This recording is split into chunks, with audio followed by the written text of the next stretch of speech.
Terungkapnya kasus suap vonis lepas perkara ekspor minyak sawit mentah atau CPO yang melibatkan 4 hakim dan 1 panitera membuat integritas hakim dipertanyakan. Menko Polhukam 2019 hingga 2024 Mahfud MD bilang, dunia peradilan di Indonesia sedang tidak baik-baik saja. Ironisnya, penanganan kasus korupsi di pengadilan justru menimbulkan kasus korupsi baru. Mahfud juga mengapresiasi langkah Kejaksaan Agung yang membongkar kasus suap hakim. Ya, kalau melihat seluruh rangkaian kejadian dalam beberapa waktu terakhir ini, memang nampaknya dunia peradilan kita itu kan, saya minta maaf, Farouk mengatakan sudah sangat busuk gitu ya. Di mana-mana selalu terjadi korupsi, terutama kalau menyangkut kasus yang korupsi. Jadi korupsi itu menimbulkan korupsi baru justru di pengadilan. Kejaksaan Agung ini sekarang bagus ya, langkah-langkahnya yang terakhir ini relatif bagus dan mungkin menjadi yang paling tidak saat ini menjadi yang terbagus di antara penegak hukum yang lain dengan temuan-temuan dan langkah-langkahnya. Sementara itu, kata Hakim Mahkamah Konstitusi 2003-2008 Marwarar Siahaan, Presiden harus turun tangan untuk mendorong perubahan serta pengawasan kinerja hakim. Pimpinan negara dan pimpinan Ketua Mahkamah Agung serta pimpinan negara Presiden itu harus melihat bahwa sebagai kepala negara juga dia memiliki kepentingan untuk mendorong perubahan itu. Oleh karena itu, jikalau Mahkamah Agung lambat, Ketua Mahkamah Agung tidak memiliki visi tersendiri tentang ini, Presiden sebenarnya memiliki prerogatif di dalam mengeluarkan Perpu untuk menciptakan atau mengkonsolidasikan kewenangan-kewenangan yang sudah ada di Undang-Undang Dasar dan mengefektifkan itu serta menciptakan pula proses-proses baru yang seturut dengan semangat di dalam reformasi. Saat ini, Mahkamah Agung resmi memberhentikan sementara hakim dan panitera yang terlibat skandal suap vonis lepas terhadap korporasi yakni PT Wilmar Group, PT Permata Hijau Group, dan PT Musim Mas Group dalam kasus tindak pidana korupsi ekspor minyak mentah atau CPO. Tim Liputan, Kompas TV.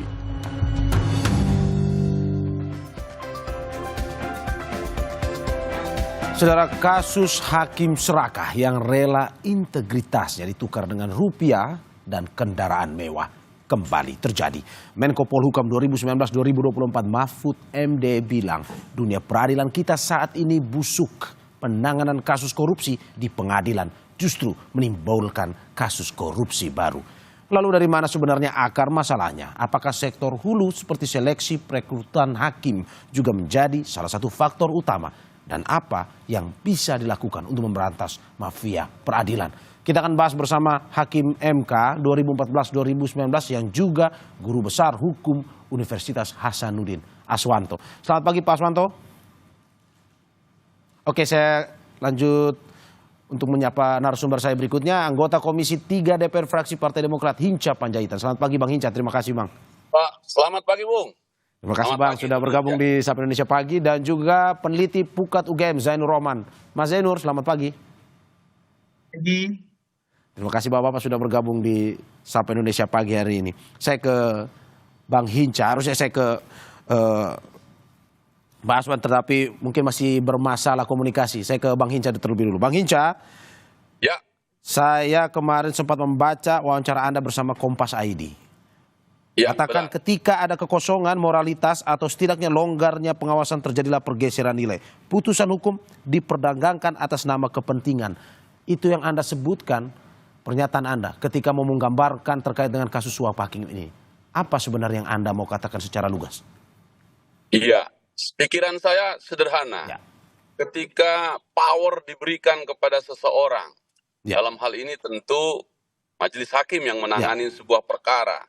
Dia punya power luar biasa, hanya Tuhan yang tinggal dia takuti. Nah, sementara pengawasan di sekitarnya sama sekali tidak terlihat menurut saya. Lalu datanglah sang penyuap dengan membawa jumlah uang yang sangat besar. Ia tergoda, rubuhlah benteng integritas sang hakim itu. Nah, suasana seperti itu menurut saya kita memerlukan CCTV yang dalam konteks lebih luas ya. Siapa CCTV yang mengawasi itu? Komisi Yudisial sendiri, Ya. Mahkamah Agung itu sendiri, begitu. Dan menurut saya ternyata CCTV-nya itu padam dan tidak berfungsi sama sekali. Maka ruang menjadi sangat terbuka dan ketika uang cukup besar datang oleh si penyuap, rubuhlah integritas hakim itu.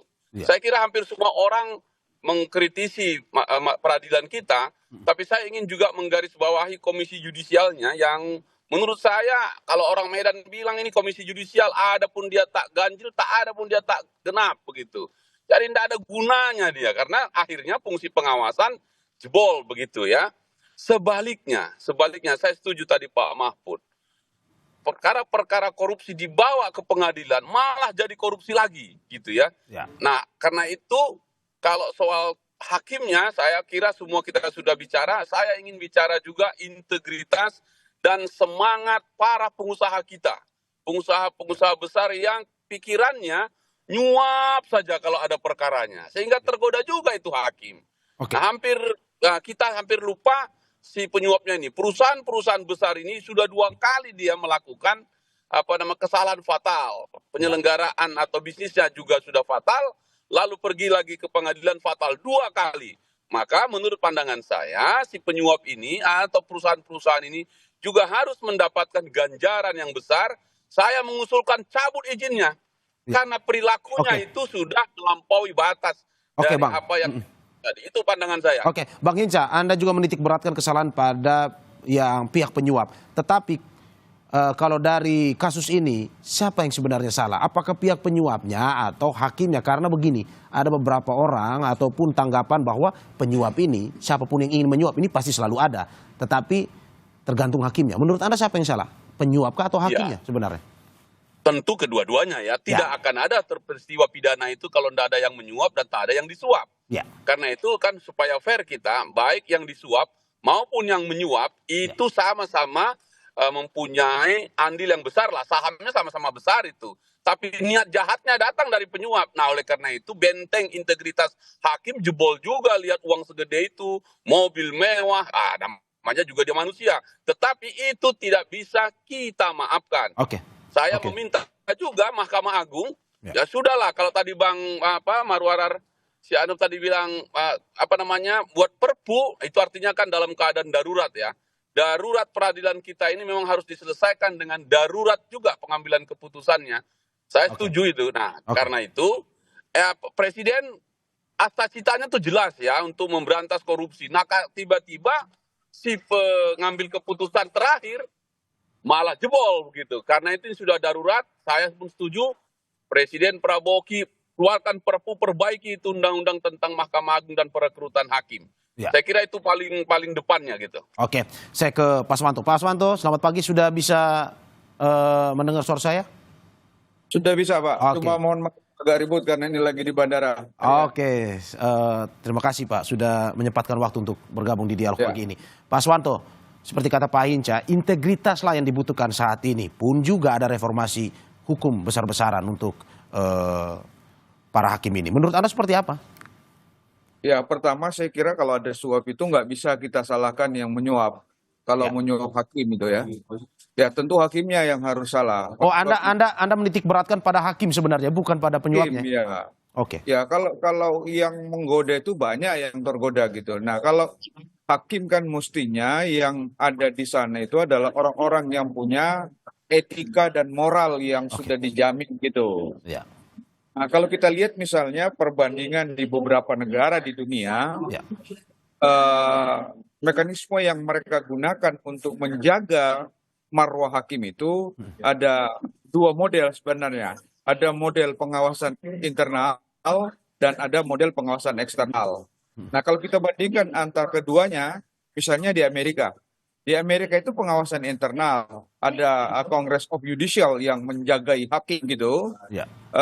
Ya itu memang kita lihat kalau ada hakim yang melakukan kesalahan seperti menerima suap atau korupsi, tidak ada ampun, itu harus dipecat. Nah, tapi ada juga negara yang sebenarnya tidak menggunakan model pengawasan eksternal, seperti Jepang, tapi itu jarang sekali terjadi karena memang moralnya hakim gitu. Nah, kalau kita di Indonesia, kita punya pengawas eksternal, ada komisi yudisial, tapi faktanya masih tetap aja terjadi gitu. Nah, saya kira ini juga menurut saya warning buat teman-teman di KY, apa yang mereka kerjakan gitu. Oke, Apa yang mereka kerjakan. oke. Mestinya kalau ada hakim yang melakukan pelanggaran tidak ada ampun. Di banyak negara, kalau hakim yang melakukan pelanggaran itu tidak ada ampun dan hukumannya harus berlipat ganda dari kalau orang biasa yang melakukan pelanggaran. Oke, Jadi oke, kalau hakim yang melakukan korupsi mestinya diperberat, kalau perlu dihukum mati mereka gitu. oke, oke. Pak Aswanto, ini kita mengutip Ya. tadi sudah saya sampaikan. Menko Polhukam 2019-2024, Mahfud MD bilang dunia peradilan kita saat ini busuk sebenarnya. Kalau mengutip seperti ini, bagaimana ke hulunya sebenarnya? Kita akan melihatnya ke hulu terkait dengan penerimaan persyaratan atau seleksi penerimaan hakim ini. Apakah memang sebenarnya tidak ada masalah penerimaan hakim ini sudah berjalan begitu baik, pengawasannya juga. Mungkin saja dia terjerembab di tengah-tengah ketika sudah berkarir atau berprofesi sebagai hakim ini, atau sebenarnya ada masalah di hulu? Saya kira kita susah untuk menyalakan di hulu saja atau di Ya. tengah perjalanan. Oke. Ini mestinya harus dilihat. Di hulunya harus diantisipasi. Saya kembali mengajar di fakultas, saya selalu tanamkan kepada teman-teman adik-adik mahasiswa, saya mengatakan ini kalau Anda mau menjadi penegak hukum, pertama harus moral. Ya. Harus moral. Nah, lalu kemudian bisa saja ketika dia diterima mungkin dia merasa moralnya bagus, tapi kemudian dia tergoda, ya ini bisa akhirnya menyimpang gitu. Nah, untuk mencegah godaan-godaan di tengah, itu mesti ada kebijakan pemerintah. Apa kebijakan pemerintah? Misalnya di beberapa negara, memang gaji hakim itu digedein. Digedein sehingga mereka tidak tergoda lagi. Kalau dia sudah punya moral, lalu kemudian di tengah-tengah dia sudah mendapat kehidupan yang layak, ya mestinya kalau dia tergoda lagi, ya itu harus dipidana mati mestinya. Oke, Pak Aswanto, berarti Anda mau bilang bahwa walaupun mereka baru masuk, baru menjalankan profesi sebagai hakim, pun juga kalau tidak ada integritas bisa tergoda suap juga ya? Ya, integrasi dan saya kira saya kembali mengajar di fakultas. Saya selalu tanamkan kepada mahasiswa, Anda harus tidak seperti aparatur penegak hukum yang ada sekarang ketika nanti Anda menjadi aparatur penegak hukum. Oke, saya ke Mas Zainur Rohman. Mas Zainur, bagaimana melihat potret kasus-kasus suap terhadap hakim ini? Di mana bahwa tidak, kalau tadi kata Pak Aswanto, belum tentu juga ada kesalahan di dalam seleksi hakim tersebut, penerimaan hakim tersebut. Ini soal integritas kalau kata Bang Hinca juga. Menurut Anda seperti apa? Ya, kalau kita lihat kasusnya terus berulang, Ya. berarti bukan satu kesalahan karena orang terpeleset, tetapi merupakan satu problem sistemik. Kita tahu ya, sebelumnya ada kasus di PN Surabaya, sebelumnya ada kasus Hakim Agung, sebelumnya ada kasus-kasus yang lain, banyak sekali kasus tidak pernah berhenti melibatkan institusi penegak hukum kita, termasuk Mahkamah Agung dan badan peradilan di bawahnya. Artinya, ada persoalan yang bersifat sistemik, tidak bisa dibebankan pada personal orangnya, hakimnya. Kita harus lihat dari sisi sistem itu. Yang pertama saya lihat memang yang paling susah untuk diubah itu adalah culture, ya. Itu bisa disebut sebagai culture set dan juga mindset. Kebiasaan-kebiasaan yang telah berlangsung puluhan tahun, tetapi susah sekali untuk diubah. Ketika di dalam satu organisasi ada orang yang bersedia untuk menerima suap, maka kemudian ini bisa menular kepada yang lain-lain. Nah, kita lihat sebenarnya masyarakat setiap hari menghadapi proses penegakan hukum itu selalu menghadapi apa yang disebut sebagai pungli, pemerasan, tawaran untuk suap, permintaan untuk memberikan gratifikasi. Itu masyarakat mengalami sendiri setiap harinya. Artinya ini memang satu kebiasaan lama yang saya yakin juga tidak hanya sekadar di MA dan badan peradilan di bawahnya. Ini juga terjadi di penegak hukum yang lain. Dari hulunya, dari penyidiknya, sampai kemudian kepada jaksanya dan terakhir hakimnya. Jangan lupa satu lagi, advokatnya. Di mana peran advokat itu? Advokat seharusnya sebagai pembela hukum ternyata hanya menjadi tukang antar uang suap gitu ya. Jadi yang pertama saya lihat adalah dari sisi kultur yang belum bisa diubah. Bahkan kultur ini mencengkeram begitu kuatnya di institusi-institusi penegak hukum kita. Yang kedua adalah kegagalan di dalam melakukan pembinaan dan pengawasan. Ya mau nggak mau memang kita harus bicara soal pengawasan. Pengawasan itu kan di internal mulai dari Bawas MA, kemudian oleh Pengadilan Tinggi, kemudian pengawasan atasan langsung yaitu ketua pengadilan gitu ya. Tetapi yang memang sampai saat ini belum berjalan sepertinya adalah pengawasan sesama kolega. Hakim mengawasi hakim yang lain, itu yang belum berjalan. Kenapa? Karena ada rasa takut, khawatir terhadap jaminan keamanan, jaminan karir kalau misalnya meniup peluit, melaporkan kepada Bawas misalnya bahwa temannya terindikasi menerima suap misalnya, dan tidak ada penghargaan. Toh kalau misalnya hakim yang baik, hakim yang bersih, hakim yang lurus mengetahui temannya, koleganya menerima suap, juga tidak ada penghargaan apapun di Indonesia sampai sekarang. Memang ada PP partisipasi masyarakat dalam pemberantasan korupsi, tapi PP itu tidak pernah digunakan, tidak pernah dilaksanakan. Artinya ini juga ada problem macetnya pengawasan body system di antara sesama kolega. Yang ketiga saya melihat ini kejahatan ini Bang Mario, ini kan satu kejahatan yang terorganisir. Makanya kan kita sebut sebagai mafia gitu ya. Berjejaring, bayangkan yang menjadi perantara itu adalah KPN Jaksel. Lokus deliktinya itu di PN Jakpus. Kemudian salah satu perantara pentingnya adalah Panitera Muda Perdata Jakarta Utara. Bayangkan ini kolaborasi di Jakarta Raya ya, kolaborasi melakukan korupsi. Ketua Pengadilan Negeri Jakarta Selatan, Panitera Muda Perdata Jakarta Utara, dan hakim-hakim di Pengadilan Negeri Jakarta Pusat. Artinya apa? Ada jejaring antara mereka para pelaku ini. Dan jejaring itu melibatkan advokat sebagai orang yang mengorkestrasikan uang suap, kebutuhan suap, dan kemudian mendistribusikannya kepada para pihak. Jadi ini memang harus dilihat menyeluruh Bang Mario. Kerusakannya sudah terjadi di mana-mana di semua cabang. Itu Bang Mario. Kerusakannya destruktif, sistematif. Anda berarti mau bilang bahwa Anda setuju dengan perkataan Pak Mahfud MD bahwa sudah busuk?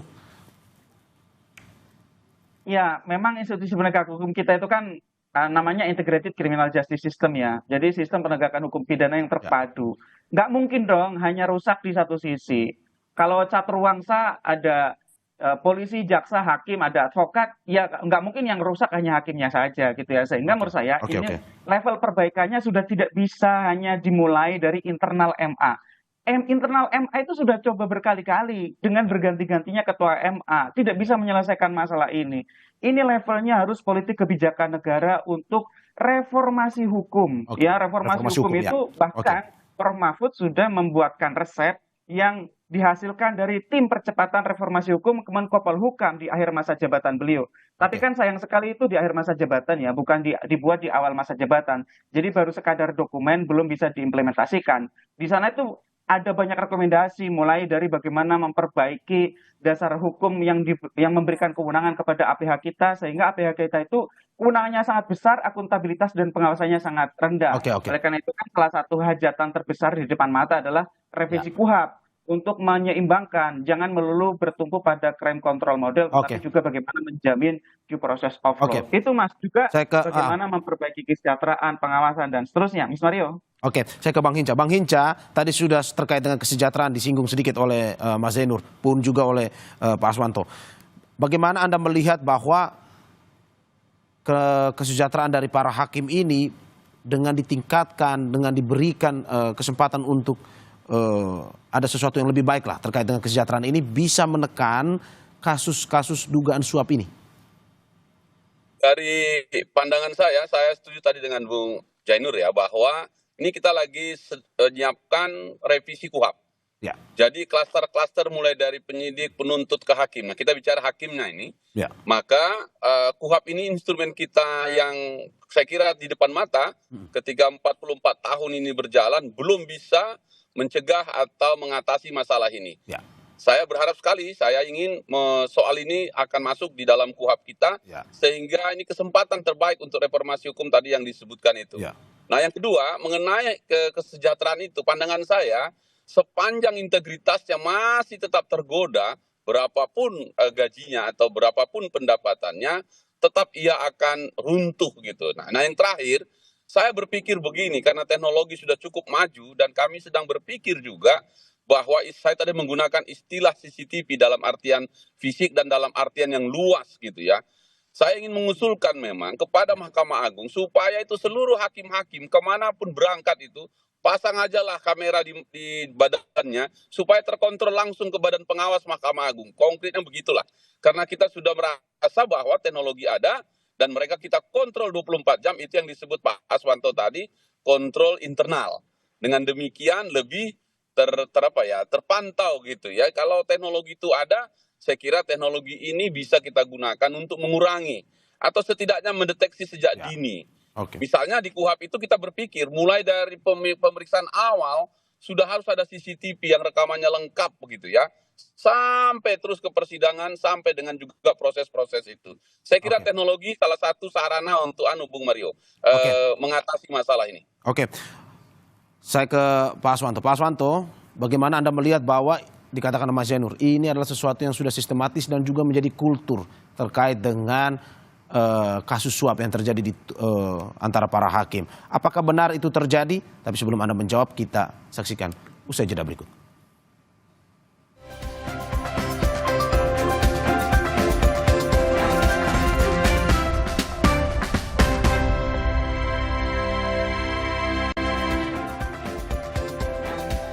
Terima kasih masih di Sapa Indonesia Pagi bersama saya Marsara dan sejumlah narasumber saya.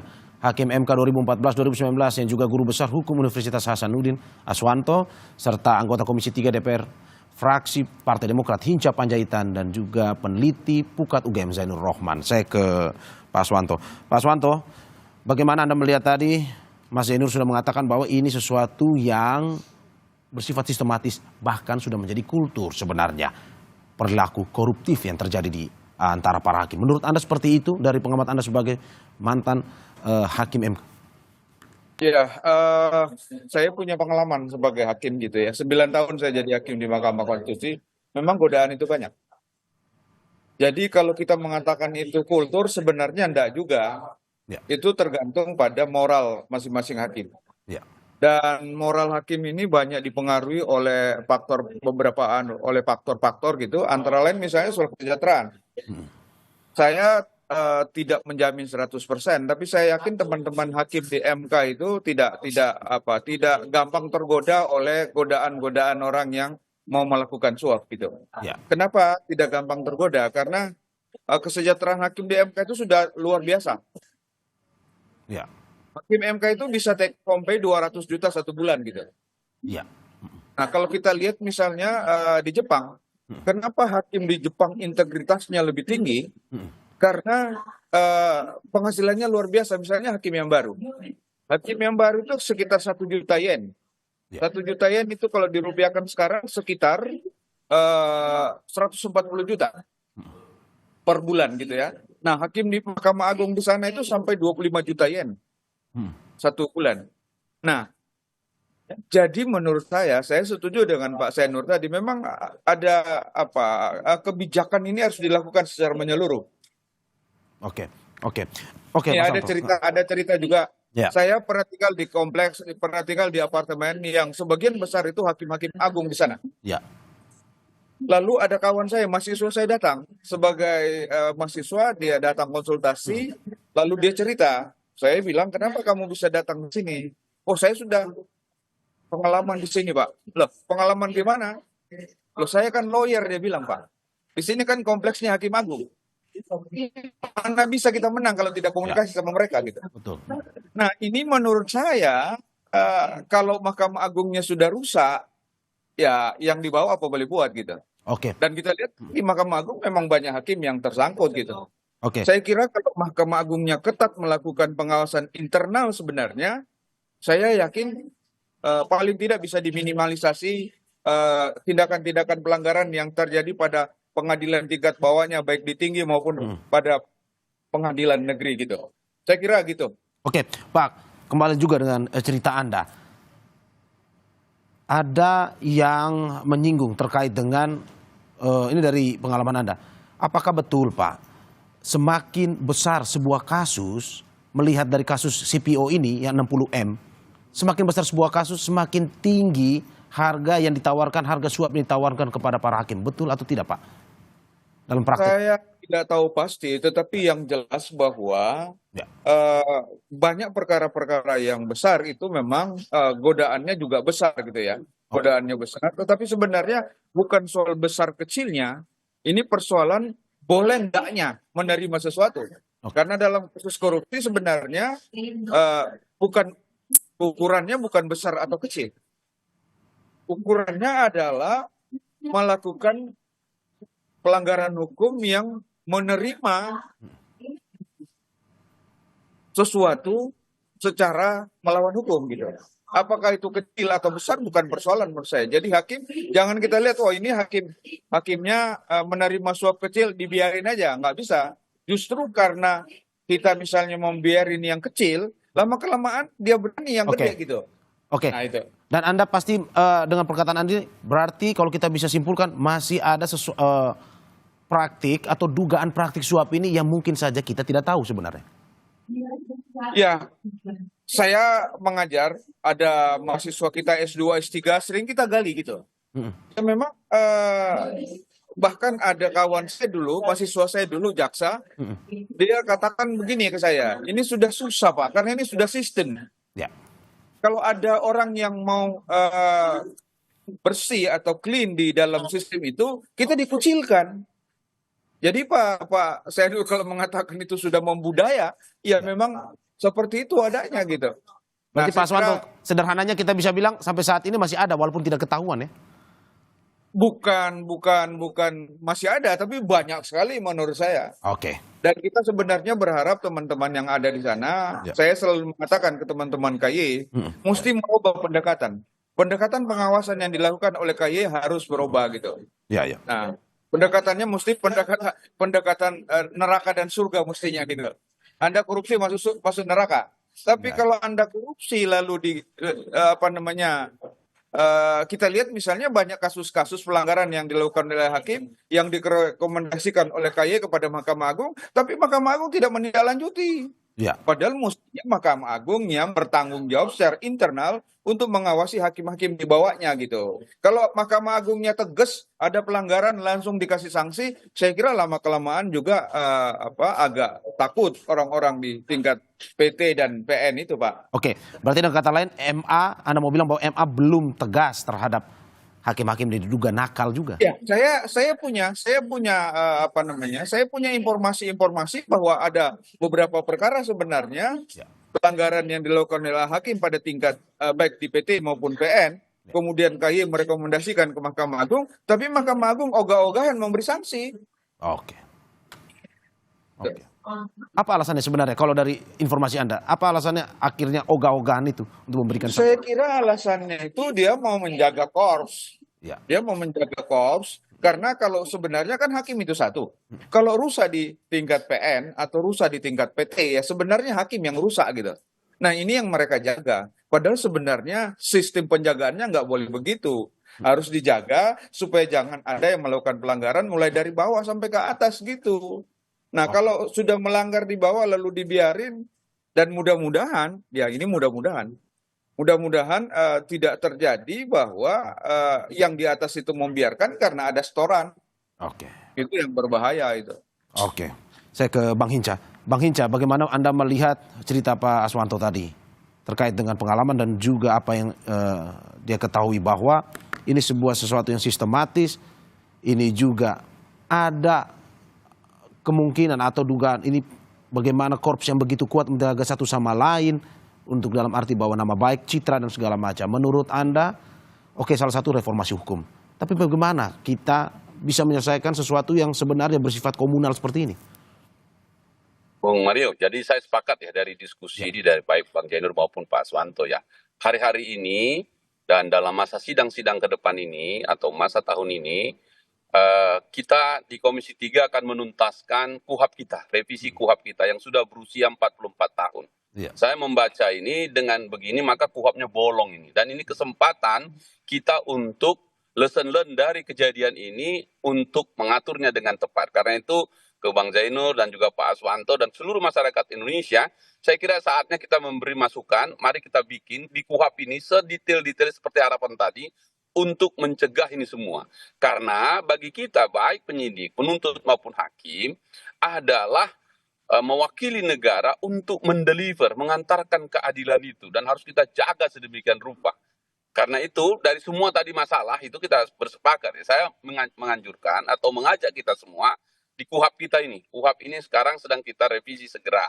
Yang kedua, kita ingin juga menggunakan, sekali lagi, saya garis bawahi, teknologi untuk menjamin tidak ada lorong-lorong gelap terjadi seperti yang Bang Zainur sampaikan tadi dan tadi juga Pak Aswanto, jelas tergambarkan lokusnya gitu, seolah-olah memang sudah jadi normal begitu saja, yang satu ke sana, yang sana ke sini, dan menjadi sebuah gerakan yang jadi kayak mafia begitu. Nah, pertanyaannya kan begitu, gimana cara mencari atau mengatasi ini? Menurut saya yang dalam waktu dekat di depan mata ini, ayo rame-rame kita revisi, kita perbaiki KUHP kita yang sudah berusia 44 tahun tapi tidak mampu menghentikan dan mencegah. Ini kan proses acara ini.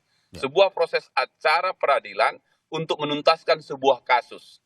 Nah, karena itu dari sistem perundang-undangannya saya kira KUHP-nya yang pertama. Yang kedua, kita harus meminta Mahkamah Agung, saya kira bertanggung jawab secara serius lah. Saya sepakat tadi itu, yang sudah direkomendasikan KY pun ogah-ogahan. Nah, KY-nya pun tak bergigi, maka mau tidak mau, memang reformasinya menjadi total ini harus kita lakukan di sektor penegakan hukum di peradilan kita. Oke, saya ke Mas Janur. Mas Janur, ini usulannya baik dari soal bagaimana pengawasan yang perlu dioptimalkan dan juga bagaimana permasalahan mulai dengan reformasi hukum itu sendiri. Tetapi ada satu permasalahan yang mungkin masih kita bahas dari tadi adalah soal integritas. Pertanyaan saya, bagaimana kita masuk ke dalam ranah privat atau ranah personal terkait dengan integritas hakim ini?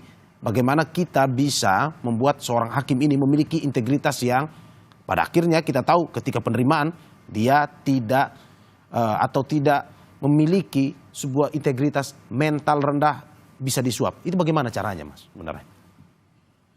Ya, mungkin kalau dari sisi penerimaan semakin hari sudah semakin lebih baik ya, karena kan sekarang juga menggunakan CAT, susah untuk diintervensi di awal.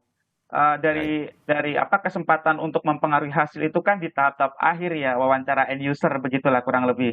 Kalau di tahap awal kan semua sudah tersistem oleh BKN, sehingga sebenarnya kalau dari sisi rekrutmen sudah tidak terlalu bermasalah seperti dulu. Yang saya lihat ini masih menjadi masalah adalah di tahap promosi justru. Kenapa? Karena untuk mengisi jabatan-jabatan ketua pengadilan itu kan melalui satu proses promosi. Nah, promosi itu sejauh ini berarti terjadi kegagalan sistem untuk menempatkan orang terbaik di posisi jabatan terbaik. Artinya ada kegagalan merit system gitu ya. Sistemnya belum merit di Mahkamah Agung. Dan ini sangat berpengaruh terhadap pengawasan. Mengapa? Karena yang pengawasan sangat dekat adalah pengawasan atasan langsung, yaitu ketua pengadilan. Nah, ada sebenarnya di Mahkamah Agung itu kalau tidak salah ada Perma nomor 8 tahun 2016, di mana di sana diatur bagaimana atasan langsung ketua-ketua pengadilan itu punya kewajiban untuk melakukan pengawasan dan pembinaan kepada anggotanya. Kalau mereka gagal melakukan pengawasan dan pembinaan juga ada sanksinya, termasuk salah satu bentuk sanksinya adalah dalam bentuk pencopotan.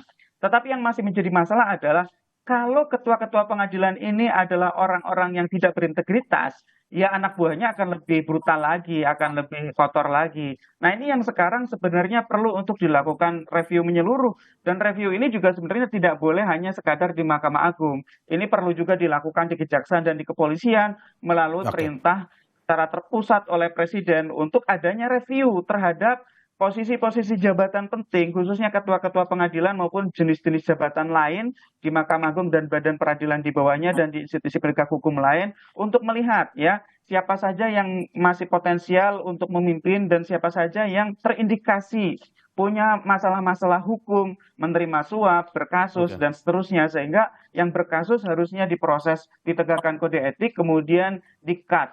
Saya ingat betul dulu saya pernah mendapatkan materi dari dosen saya, itu ada istilah kalau untuk negara yang sudah sangat korup itu solusinya cuma satu, kill all the lawyer gitu ya. Ya. Ganti semua lawyer kita. Lawyer itu artinya ya tidak hanya advokat, di situ ada penyidiknya, ada jaksanya, ada hakimnya. Itu adalah ungkapan putus asa dalam tanda kutip karena sudah seperti tidak ada solusi lagi. Nah, artinya yang bisa dilakukan secara real adalah dengan melakukan penggantian terhadap pimpinan-pimpinan pengadilan yang tidak berintegritas. Itu bisa dilakukan dengan review oleh Mahkamah Agung dan juga di masing-masing institusi penegak hukum lain. Nah, sampai sekarang yang kita lihat justru orang-orang baik, orang-orang lurus, orang-orang bersih itu tersisih ya dari jabatan-jabatan penting. Mereka tidak oportunis seperti halnya orang-orang yang biasa menerima suap gitu ya. Orang-orang yang baik ini sayang sekali tidak terfasilitasi oleh sistem gitu ya. Kemudian akibatnya apa? Akibatnya ya kalau pimpinannya kotor, ya anak buahnya akan lebih kotor. Itu terlihat misalnya di PN Surabaya gitu ya, di WKPN Jakarta Pusat yang kemudian pindah menjadi KPN Jaksel gitu ya. Nah, sehingga ini penting sekali untuk pimpinan itu punya tanggung jawab melakukan pengawasan, melakukan pembinaan. Jadi ya memang harus bersama-sama, Mas. Ini kan ujian seumur hidup ya, ujian integritas itu. Harus selalu diingatkan, dan diingatkan. Betul, saat seleksi dicari yang bersih, tetapi sambil jalan dalam pembinaan itu terus diingatkan. Ini kan kalau dalam bahasa iman itu yazid wa yanqus ya, naik dan turun tuh. Jadi harus selalu diingatkan, kalau yang tetap nakal, Bang Mario, harus dibuang dari posisinya. Pembinaan dan pengawasan jadi kunci utama. Saya ke Bang Hinca, terakhir Bang Hinca, bahwa seperti yang Anda bilang tadi pun juga setelah kasus ini, Mahkamah Agung berencana merevisi keputusan Mahkamah Agung yang menjadi dasar aturan mutasi dan promosi hakim. Selain itu, seperti Anda usulkan juga bagaimana MA berupaya menghindari adanya perkara pesanan dengan menerapkan sistem robotik. Dalam arti ada transparansi, penggunaan kemukhtakiran dari percepatan perkembangan teknologi ini untuk pada akhirnya meminimalisir atau bahkan menghapus perilaku koruptif yang terjadi di antara para hakim. Menurut Anda apakah ini sudah benar ke depan selain dengan apa yang tadi Anda sampaikan, ataukah apa saja usulan Anda ke depan terkait dengan reformasi di tubuh hakim itu sendiri? Ya, apa yang disampaikan Bung Mario tadi itu satu sikap politik saya yang menurut saya hari-hari ini penting ya. Dan yang kedua adalah tidak bisa lagi waktu diulur-ulur ini karena rentetannya sedemikian rupa, maka semualah kita Mahkamah Agung itu harus segera menyatakanlah dengan terbuka dan mengambil sikap yang darurat terhadap situasi ini supaya trust publik tercapai. Kami yang di DPR juga dengan dukungan masyarakat, Bang Zainur, Pak Aswanto dan semua kawan-kawan, ayo kita bersepakat lagi atau menyiapkan energi kita penuh untuk mengatasinya dalam waktu yang singkat ini akan ada revisi KUHP ini. Karena KUHP itulah the engine, ya mesin untuk pengantar keadilan itu, mengontrol seluruh aparat penegak hukum itu supaya dia tetap berintegritas tinggi, bermoral tinggi, dan tidak tergoda dengan godaan-godaan yang sangat menggiurkan dalam konteks seperti ini. Gitu. Saya ke Pak Aswanto terakhir Pak, apa usulan Anda? Bagaimana kita akhirnya masyarakat bisa kembali percaya kepada sistem peradilan kita bahwa ini menghadirkan sebuah sistem hukum yang benar-benar adil untuk masyarakat? Ya tentu ada dua sisi yang menurut saya. Sisi pertama adalah moral dari hakim-hakim itu sendiri. Dan sisi kedua tentunya adalah pengawasan yang ketat dari lembaga yang mestinya diberi kewenangan untuk mengawasi. Karena ada lembaga pengawas eksternal, ada KY, ada pengawas internal sebenarnya Mahkamah Agung gitu. Tentu di samping regulasinya kita benahi seperti yang Bang Hinca tadi katakan. Kami Bang Hinca sudah berkali-kali berdiskusi mengenai rancangan KUHP. Cuma agak bingung kita, banyak sekali rancangan yang beredar Mas. Kalau bisa kita dikasih rancangan yang dibahas di DPR. Ada berapa versi rancangan yang beredar, Mas? Baik, Pak Aswanto. Nanti kita pastikan yang satu saja dari DPR yang beredar. Makasih, Pak. Saya mohon maaf sekalian saya leave karena sudah mau boarding. Oke, terima kasih Pak Aswanto. Hati-hati dalam perjalanan Anda. Dan terima kasih juga kasih, Bapak-bapak atas apa yang Mas disampaikan. Nur, Semoga makasih, memberikan Pak. masukan. Ya, terima kasih Pak. Makasih. Semoga memberikan masukan kepada kita terkait dengan sistem peradilan yang lebih adil dan juga pada akhirnya untuk masyarakat. Terima kasih Hakim MK 2014-2019 yang juga Guru Besar Hukum Universitas Hasanuddin Aswanto. Terima kasih Pak. Dan juga anggota Komisi 3 DPR fraksi Partai Demokrat Hinca Panjaitan serta peneliti Pukat UGM Zainur Rohman atas waktunya. Sehat-sehat Bapak-bapak.